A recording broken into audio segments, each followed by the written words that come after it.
Well, welcome to another episode of our What Rubbish, a holistic treatment to breast cancer from Al Foundation. This episode of Al Foundation podcast brings together two of the leading oncologists in the integrative oncology and medical oncology to discuss the programs the foundation has funded and what they mean for women battling with triple negative breast cancer and metastatic breast cancer. Our audience spans the breast cancer patients, caregivers, potential donors, and supporters, and the general public who may be touched by cancer.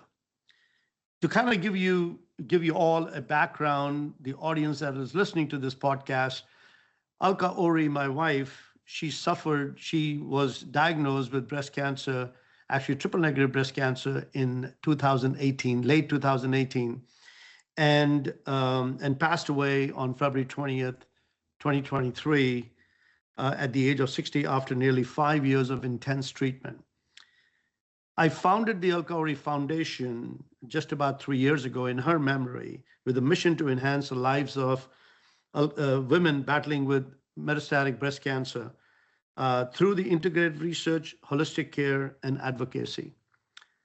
As most of you know, that 1 out of 8 women are today are diagnosed with breast cancer, are diagnosed with breast cancer. And triple negative breast cancer represents about 10 to 20% of them. And it is more aggressive and a higher risk for metastasis.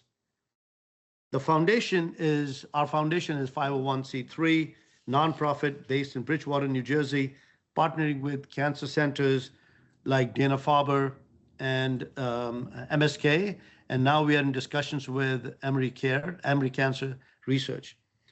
The foundation has already has already funded more than $250,000 to these foundations, these institutions, and to support the healthy living program that have been put together by these two individuals that we will have more discussions with.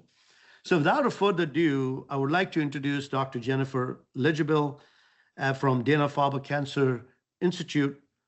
She's the director of Leonard P. Zakim's Center for Integrative Therapies and Medical Oncology and Healthy Living Program that was initiated by her, and I'm sure she'll talk about that in her conversation today. And next to that, Dr. Neil Iyengar. He's a medical oncologist, and both actually specialize in breast cancer, by the way. And they specialize, and Neil was the head of integrative oncology at MSK, and now he is running the chief survivorship program with the same mission and vision at the Emory Cancer Research. So without further ado, I would like Jennifer, ladies first, to start giving you a little bit of an introduction and how you came to focus with the current program that you are running. And likewise, I would like Neil to follow right after that. Go ahead. Wonderful. Well, thank you so much for having me here today and for all of the support that the Alka Ori Foundation has given to our work and our patients at Dana-Farber. So I have been the director of what we call the Zakim Center. It has a much longer name, but it's a center that really focuses on supporting patients during and after their cancer diagnosis, through their treatment. I've been the director now for a decade, which is hard to believe. And I know, time flies. The center has for a long time provided patients with exercise classes in nutrition and meditation and mindfulness programming. And one of the things that we recognize is that there's a lot of different things that we were offering. And although all very helpful to people, it was hard for people sometimes to know where they should start. And it was hard for us to know how much benefit was a patient really deriving from these programs. And so with the support of the Alka Ori Foundation, we really started a new version of our programming, I think an enhanced version of our Healthy Living program in November of 2024, when we created a new pathway for patients where they would come into the program through a triaging system where we would assess their functional limitations, their cancer treatment, their stage their comorbidities, and develop a personalized program for them that was really sort of in one of three tracks. There were some people who really needed to start in a medical model with physical therapy or occupational therapy before they could safely be involved in exercise programs or could really take on more self-directed work. There were people who really just needed goal setting, who were many times people who had been treated for breast cancer or other cancers and who were in the survivorship period. And then there were patients who were in the middle of treatment, who had metastatic disease, who had other limitations that needed to work individually with a coach that would really help them meet their goals. And so we started this new program with this triage system where we brought people in, we assigned them to these different levels of care, and then we had them take part in a structured 12-week program where we collected both physical testing and a lot of patient-reported outcomes at the beginning and at the end of this period of time to really be able first to give people a personalized program, but also to be able to look at how the program impacted how they felt, how functional they were, and other aspects of their lives. Fantastic. Dr. Neil? Well, thank you so much, Ajay, for having us on the program. So as you so kindly introduced me, I was originally at Memorial Sloan Kettering when we first met, and I am now down at the Winship Cancer Center of Emory University. So at MSK, just to clarify, I led the Healthy Living program there, but I did work very closely with Dr. June Mao, who led our integrative medicine program there. And similar to Dr. Ligibel's program, the Healthy Living program at MSK really sought out to understand the needs of patients, not just from their cancer treatment perspective, but their lifestyle and how we can cater a personalized lifestyle care plan for patients during and after their cancer therapy. We really envisioned this as an individualized approach to whole person survivorship care. As you know, the definition of survivorship really starts at the time of cancer diagnosis, and now I would say really expands to include patients with metastatic disease and so forth. And so we can really offer this type of lifestyle approach, which was traditionally reserved for after completion of cancer therapy. We're starting to learn that we can deploy this earlier on, either during or shortly after therapy, to improve not only outcomes, but also patient experience. We heard Dr. Ligibel talk about patient-reported outcomes. Similarly, in the Healthy Living program, we started at MSK, we started with an intake assessment, which essentially tried to understand where is the patient right now in their lifestyle? What are their sleeping patterns? What are their dietary patterns, their physical activity patterns, their psychosocial stressors? And then we would match an individualized lifestyle plan, which could have included an exercise prescription with our exercise physiologist, a nutrition plan with our registered dietitian, acupuncture, mental health support, and so forth. And what was key about this is that this is not a static piece of paper that we hand to patients, but this is a dynamic care plan that changes as a person's needs change during and after their cancer therapy. We also were able to measure patient-reported outcomes, which I'm sure we'll talk more about, but certainly we see a significant improvement there. And hopefully with further research, we'll also see that we're improving or moving the needle on improving cancer-specific outcomes and preventing resistance to cancer therapies. Well, fantastic. I think there's a lot of information in bits and pieces that you guys shared, which I think is very encouraging to hear. Thank you, Neil. I think you both hit it on the right set of concept, but not more of a concept, but I think it's a philosophy as to how we can make things better. I mean, there is no what you may call shortage of treatments. I think there are a lot more treatments, a lot more new treatments are coming in, but that's not the only methodology. But in spite of that, there are still gaps that we face with. And I think the metastatic breast cancer is known as one of the most aggressive forms of cancer within the breast cancer area.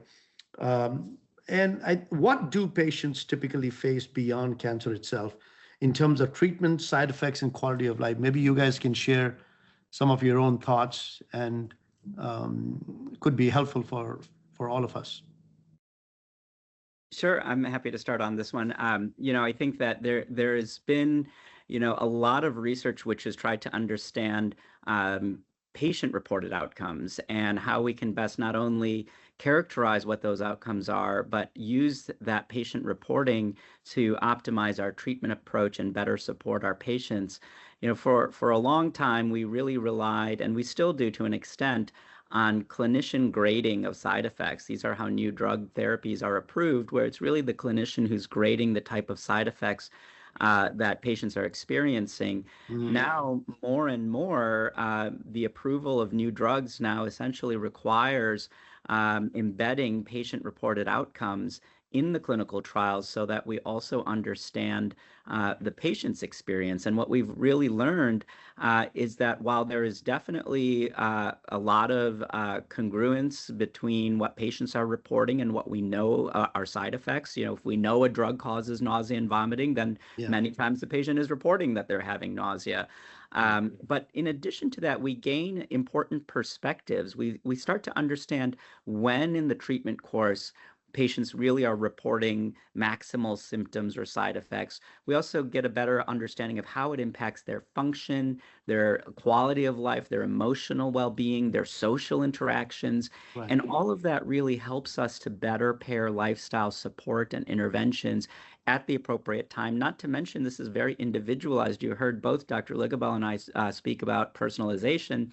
We know that when we look to patients to report their experience, we can get a better perspective on their individual experience, and that helps us to further tailor the therapies.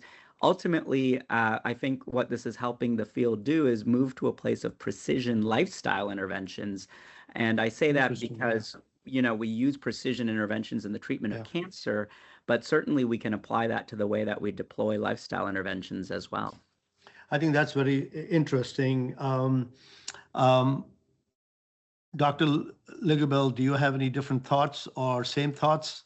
Well, one thing I would say is, a decade ago, we didn't pay as much attention to quality of life in the setting of advanced disease. Our treatments were largely, we would give patients endocrine therapy if they had hormone receptor positive metastatic disease. Most people ended up on chemotherapy for the majority of the time that they lived with disease. And unfortunately, that time was pretty short for many people. Right. And I think it's really been in the last decade, as we've identified more and more targeted medical therapies, that people are living much longer. And I think quality of life has become incredibly important because we have a lot of options for treatment, and they have very different implications for quality of life. The symptom burden on some therapies that may be very effective from a treatment standpoint, but they're harder to take. And so with my patients, there's much more nuanced discussions from a cancer treatment standpoint about quality of life and the efficacy of the therapy and where the balance is. And the other thing I will say, kind of related to some of the comments that Neil made about the measurement, I think one of the things that we've recognized is that in the past, sometimes the measurement of these side effects hasn't been great. I mean, I will remember many times sitting in the audience at a major conference and listening to the toxicity discussion and saying, 20% of people with, grade 1, which is sort of the last serious nausea. My experience is that people are coming in and needing intravenous fluids after these drugs. So I think that this is really something that we're still getting better at, is measuring the impact of the medications that we give on people's symptoms and their quality of life. But it's such an important part. And whenever I now talk to my patients about what therapy that they should receive in the setting of advanced disease, it's always with the eye toward, it's not only important how well this drug works, but how you feel while you're taking it. That's absolutely true, because I think I can vouch from our own personal experience with Alka. The treatments were given, the side effects were there, but I think her body was was weakening. And I think that brings the next question is the standard chemotherapy protocols have been the backbone of triple negative breast cancer for years. What do you guys see? And any one of you can, either one of you can speak on this. What is the gap that integrative and holistic programs are trying to fill today? Well, I think that it is absolutely true, as you say, that chemotherapy remains the backbone for the treatment of triple negative breast cancer in the early and later stage setting. There have been some advances there. The use of immunotherapy certainly has, improved survival, quality of life for a subset of patients. The drugs don't work for everyone. There are new antibody drug conjugates that have shown great promise in the setting of advanced triple negative breast cancer. But I think that integrative therapies and healthy living approaches are incredibly important in patients who have triple negative breast cancer, because these treatments, are toxic. I think, there's really not sugarcoating that. And having people be stronger makes a huge difference in getting through treatment and how you feel and how functional you are. So I think that there is an enormous opportunity for integrative therapies, lifestyle-based approaches to support people through treatment of advanced disease and early stage triple negative breast cancer. Well said. And I think, Neil, you and I had interesting discussions on this. So your thoughts on the gaps here. Yeah, absolutely. I mean, I completely agree. I think especially in the setting of triple negative breast cancer, where we use treatments that probably have the most side effects of all types of breast cancer, this is really a significant area of need. And I think for a long time, there was an impression on the clinical and even the scientific side that the behavior of triple negative breast cancer is more driven by the cancer cells and not as much impacted by things like the microenvironment or lifestyle or things like that. But I think what we've learned, certainly, Dr. Ligibel brought up immunotherapy, so we've certainly learned that the cells surrounding the cancer cells, especially the immune cells, do play an important role. But I think we're also starting to see more and more data now that things like insulin signaling and things like obesity, these do impact even triple negative breast cancer, both in terms of response to therapy, but also in terms of patient experience. And this really highlights the need for lifestyle interventions, even for triple negative breast cancer. We're learning that some of the side effects related to immune therapy might be worse in the setting of certain lifestyle factors, for example, and that physical activity, again, can help to alleviate a lot of those immune-related side effects. And so I think, again, we need to start thinking more broadly about lifestyle interventions, and we have. But this is a particularly urgent need for triple negative breast cancer, where I would say that perhaps if there's any type of breast cancer where we've lagged behind in terms of applying the lifestyle interventions, it's probably triple negative, but that is changing. Can you walk us through the personalized healthy living program actually looks like, what it looks like for a patient, and what does a typical week involve? So maybe, Neil, you can start this. Sure. Yeah. So we, for quite some time, we had a research program that was testing, and still do have the program that's testing various exercise, nutrition, and lifestyle interventions. Yeah. But I think we understood that a lot of clinical trials, by design, have strict eligibility criteria, and we were not reaching, everybody as much as we'd like to. And so that was part of the impetus for launching the Healthy Living program when I was at MSK. And that program really started close to the time of cancer diagnosis. Now, pertinent to the conversation we were just having, we offered several on-ramps. So while we approached everyone at the time of their cancer diagnosis, we certainly offered an opportunity to opt out of the program and join the program perhaps when they were feeling ready to later on. But it started with that intake questionnaire I mentioned before.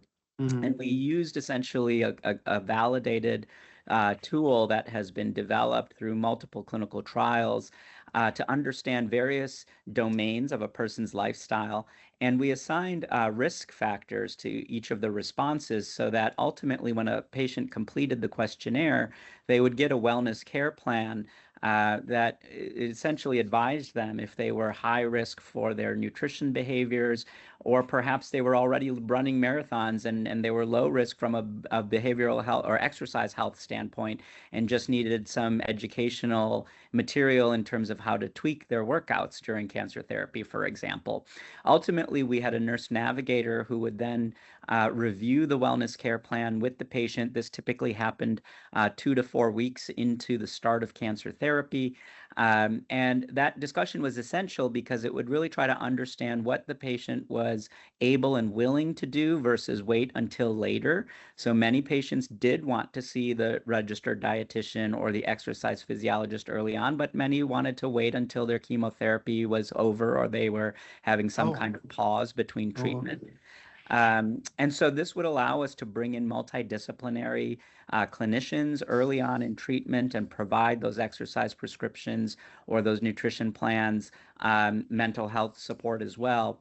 And we would reassess. So then at 6 months after that first interaction, now they had ongoing diet and exercise consultations and interventions with those clinicians during this time, but we had what we called the healthy living nurse practitioner, and she was a lifestyle medicine and a oncology trained nurse practitioner who would then meet with the patient and re-review the lifestyle care plan. The patients would retake the questionnaire, and we would update the care plan to then emphasize interventions that might be higher priority at that time. Maybe they developed neuropathy from Taxol, and now we need to add acupuncture to their intervention. And so this is why I call it a dynamic care plan. This is what we did in the context of breast cancers. One of the reasons why I have now moved down to the Winship Cancer Institute at Emory University is because we're now building this out on a much larger scale, and we're going to build this type of program across all cancers. Oh, fantastic. I think that's required because one cancer is not the only cancer is cancer at the end of the day.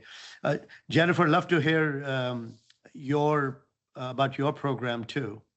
Sure, absolutely. So our program is a little bit different, but it starts kind of the same way that people fill out an intake questionnaire. And this is generally after someone is referred by their oncology team, or we have integrative medicine consultations at Dana-Farber where people come to meet with a physician or an APP to talk about how integrative therapies might be an important part of their care. So those are people that are referred for their physician for that, oftentimes to go through lists of supplements that patients are interested in taking to kind of look at interactions with cancer treatment, or some people come themselves. We also had outreach for this program through our metastatic breast cancer program. We have a very nice program at Dana-Farber called Embrace, that is ending metastatic breast cancer for everyone. That's led by my colleague, Nancy Lynn. And so we partnered with them as well to let their patients know about this program. And so they would start by filling out a survey that was focused more on their functional status and their comorbidities to determine sort of where they would need to start with a lifestyle program. And so then all of those responses, as well as some medical record review, were done by a physical therapist who works in our clinic.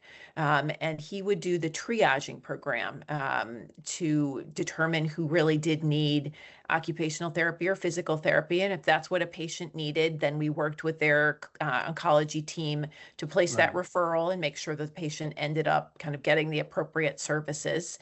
About 15% of people ended up, we've had 140 people who went through the triaging process at this point since we started this program, and about 15% ended up with that level of care that they needed to meet with someone before being able to engage in a program. I think that's quite encouraging. Yes, I think it was a lower percent. We weren't really sure. There wasn't much in the literature about, what this triage breakdown would look like.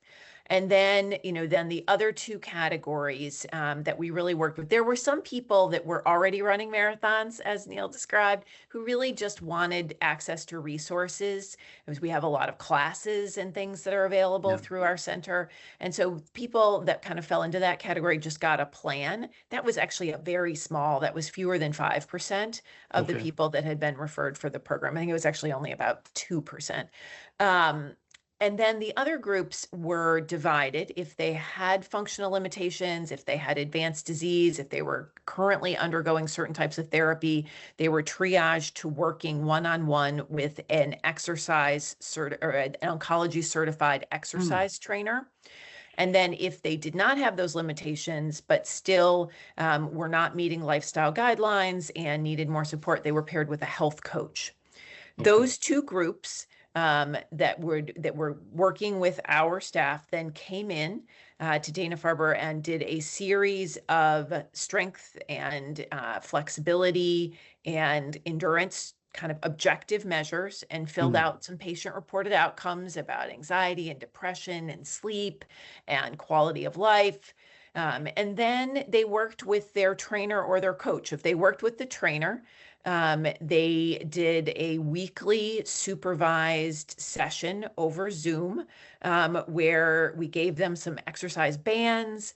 They would work with the trainer and kind of build an exercise routine that was based on their goals and if they had lymphedema, if it was sort of very tailored to what their needs were. And so they worked with them once a week. And then they also received kind of a personalized approach, because we have dozens of classes that are going on through our secure portal. There's also an external facing part of the portal. So if people want access to oncology certified trainers and nutrition experts, it's called My Zakim. And it's, so there's a huge free piece of this that anybody it's like can they use. they can log on, they get a personal ID and all that stuff, and that they can have access to get it. the personal ID, you need to be a Dana-Farber patient, but there are thousands of externally facing offerings in nutrition, physical activity, mindfulness that anybody can use. You don't have to be a patient. To work one-on-one with our staff and to see in a group where you see other people, you have to be a patient. A couple of things that I picked up while you and Neil were talking. One is help improve the immune system while they're having chemo. And I think exercise, proper nutrition, yoga, meditation, these holistic approaches add value. How do those elements work alongside the medical treatment? Can you talk maybe about a minute about these complementary programs, or not complementary, but they are not really complementary, but can they become complementary to the treatment?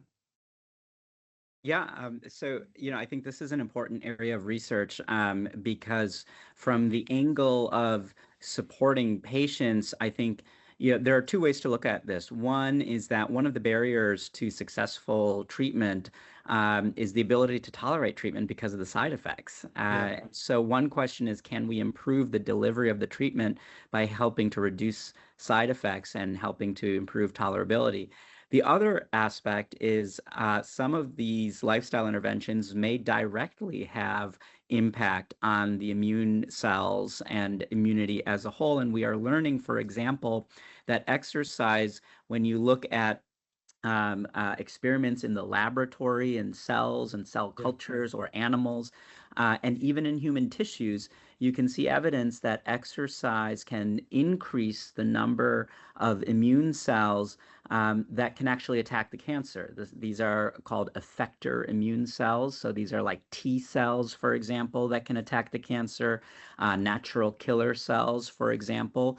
Now, the issue here, though, is that this research, I would still say, is rather preliminary. And what we have learned in the clinic is that the effect of exercise, while beneficial on these immune cells, is not enough by itself.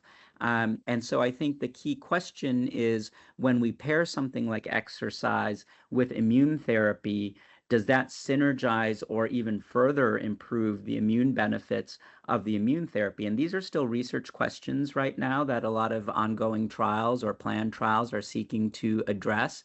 But I do think that we have, as we've been discussing, ample data to suggest that the lifestyle interventions can help support the delivery of some of these therapies like immunotherapy. And we do see very exciting preliminary evidence that lifestyle and exercise can improve our immune response. We just need to now generate more data to understand how to optimally prescribe exercise in the setting of immune therapies. Well, I think what's more important for people to really pay attention to is that they don't have to wait for cancer to happen. These lifestyle interventions should be done as they are listening healthy, because all they can do is they can stay away from making their cells cancerous. So I think that's number one. I think number two thing, what I'm getting out, what both of you said, is eating right. Having these lifestyle interventions, even though you have a early stage cancer, you can probably minimize the risk of having minimize the risk of having more advanced stage cancer by intervention of these activities. In fact, yes, we agree with the fact that there is more data to be generated, and I think those studies are probably ongoing, and that's where your programs that you are running would add value to the overall picture. Can you? I think Jennifer, maybe you can cite an example, or is there a patient story that you can even anonymize that illustrate what this program has meant to someone who has gone through metastatic breast cancer? So I think, we've seen at this point quite a few people who have taken part in this program who have advanced disease. And I think, in general, many times when people are living with advanced cancer, there's not as much conversation around the value of exercise and healthy living in the medical community. If you look online, there's all kinds of things, and sometimes it's really hard for people to sort out. I love the title of this podcast, by the way, because I do think there's a lot of rubbish out there, and it kind of drives people crazy. Obviously, when people are living with advanced cancer, they want to do absolutely everything that could possibly help them. Yeah. And so, I think back to one of our patients who started and was pretty tentative. Like, she wasn't really sure what was safe. I think, one of the things with breast cancer is it tends to spread to the bones. And people worry about, if I'm active, is something, am I going to break a bone? Am I going to hurt myself? Yeah. I think there's really nice data from some large studies that have taken place. There was a beautiful study from Europe called Preferable Effect that was a very large study of women living with metastatic breast cancer that really showed both the safety and the value of exercise in this population.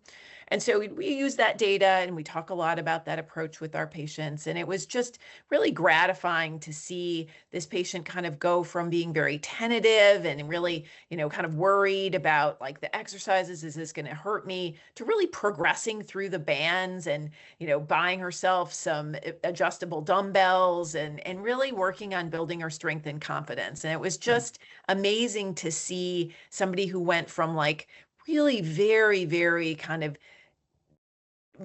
had a lot of trepidation about exercise to somebody who now says, I can't imagine my life without this. Well, that's encouraging. I think people who are listening to this, it kind of gives them signal as to what they need to do. Let's talk about the results and impact. I think we're coming to the point where now you've already completed the trial, and these researches that you guys have done or doing. What early signals or data are you seeing from the program so far, and what are you watching over the next 12 months for the study period? I'm happy to start. So this, as I said, was a new program that we had launched. So we this wasn't a study. So we didn't, there wasn't informed consent, and we didn't randomize people. We really felt like this was an important thing. Yeah. So an important thing to really be able to offer to people. So what we're doing now is we're looking at the measurements that people came in with. They're, both how far they could walk, how strong they were, how they reported their physical function, what their balance looked like. And then we're looking again at those measurements we collected at the end of our kind of 3-month program. And we still have a bunch of people that are in the midst of the program, and so definitely want to continue to support those people. But from the people that have completed it so far, which is almost 60 people, we found strong improvements in their endurance, in their strength. We've seen that their quality of life is better. They have less anxiety, less depression. So we're going to gather the data from the rest of the people that are currently taking part in this, but we hope to kind of put this all together, to be able to really show the objective value of this type of program as a part of cancer treatment. Oh, fantastic. Neil, I think you have a large data that Yeah. is under review, so maybe a gist of that would be helpful. Absolutely. So very, very similarly, we were running the Healthy Living program at MSK, and with the support of the Alka-Ori Foundation, we were then able to go back and do a data analysis where we essentially pulled the data from patients who were participating in the program. And part of participation in the program was measurement of those patient-reported outcomes that we were discussing. Now, we didn't have at the time the funding or the support to actually analyze that data. So I am grateful to the foundation for giving us the support to do that. And when we were able to analyze the data in close to 2,000 women who participated in the Healthy Living program, what we found was that nearly every single domain or parameter of patient-reported outcomes and quality of life improved. This included physical functioning, emotional well-being, even feelings of financial health improved, and social interactions and social support improved. Pain scores decreased as well. And so this, I think, was really helpful data, because while we know that lifestyle interventions can do this, I think what was helpful was seeing that a larger scale implementable program is indeed feasible and still does improve all of those outcomes. So we're very excited about that data. We've also completed a secondary study with that data where we used the National Cancer Institute's dietary screener questionnaire. And what we found with the DSQ data, there we had about 1,000 patients. It's a long questionnaire, so not as many patients completed it. But we had about 1,000 patients who completed the dietary screener questionnaire. One of the things that we found was that, unfortunately, nobody met the dietary guidelines that are recommended. But what was beneficial was we learned that those patients who participated in the program, there was a higher proportion of patients who went on to meet the recommendations, dietary recommendations for healthy eating 6 to 12 months out from their cancer diagnosis, versus those patients who chose either not to participate in the program or not to participate in the nutrition part of the program. So it certainly is impactful to participate in a nutritional intervention after a cancer diagnosis. Well, it's interesting you say that, because I feel that a lot of women, especially, or even the cancer patients overall, they need guidance and coaching. And I think, just simply getting a chemotherapy at a hospital where there's tremendous nice staff, they are very courteous, they're very polite. But when they come back home, nobody in the family knows what to guide them. There will be a lot of opinions, but those opinions have no basis, and or the neighbor is going to give a recommendation, or this is. So there has to be a good lifestyle coach for these women who are suffering the consequence of the treatment. And I think it's important to have this type of a healthy living program where these women can benefit from, or these cancer people can benefit from. I think the first thing is that There's no wrong question. This is just a general piece of advice. But I think that in this era where information, whether it's wrong or right, is so available, I think it is really critical to ask questions, especially as it pertains to lifestyle, because as we've been alluding to in this diagnosis, or in this discussion, I should say, is that we now have a lot of data. So I have seen a shift. And, definitely would like to hear Jennifer's opinion on this too, but I've seen a shift in the way that my colleagues talk about lifestyle interventions. And we now have objective data to support a lot of the things we've been discussing on this podcast. And so I think that there has historically and understandably been an impression that the medical establishment, if you will, does not want to talk about this type of intervention. I think that, at least in oncology, is no longer the case. So ask your oncologist about what you can be doing or what sort of resources are available to support your lifestyle as you go through cancer therapy. And if that sort of program is not available through your institution or through your oncologist, there are programs more broadly available nationally. So I would say look at programs, look at places like our institutions, Emory, MSK, Dana-Farber, MD Anderson, that have information on their websites in terms of how to implement lifestyle interventions, where to look for programs, because that information is out there. And I agree that we need to better implement these interventions into cancer therapy, but we're fortunate to be at a place right now where there are resources available. So ask those questions and look for those resources. They're there. Well, thank you, Jennifer. I would say I agree with everything that Dr. Iyengar said. Keep moving. Just keep moving. Every single piece of data, no matter whether you're trying to prevent cancer, you're trying to get through your treatment, you're trying to improve your survivorship, there is so much evidence that exercise is beneficial for all of those things. I appreciate that. For someone who wants to support this work, whether through the Ilka Foundation or through integrative oncology research more broadly, what are the most meaningful thing they can do from your perspective? Well, financial support is always really important.